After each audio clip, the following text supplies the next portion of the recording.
भइलु त बेटी पतो के चाल चलन सीख है हई गर्मी देखाओ त हमारा के मोच बाबे हमारा अब ओठन में तहारा हम रहब घर में तू जेबू बाहरा तू जेबू करे ऑफिस में नौकरी आ केहू से बतिएबू हमार देह झोकरी जेही ना सेही से लगैबू तू मितरी आ हम रहम होइए ना तू गेल मरबू भीतरी हमके सिखावत तारू पढ़े के काकाहारा हम रहम घर में तू जेबू बाहरा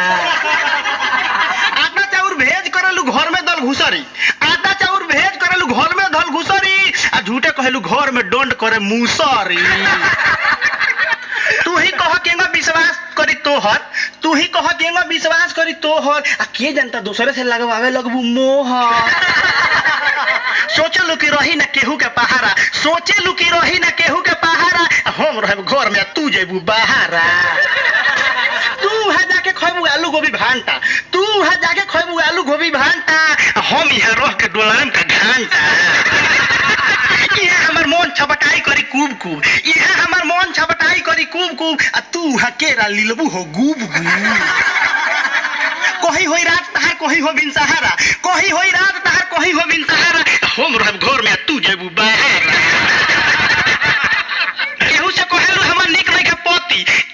कहेलू हमर निक नहीं के पति आ कौना गुण पर तहारा के बूझी हम सती चाहेलू उड़ाई हम छूटा गुल सहारा हम रहब घर में तू जेबू बाहरा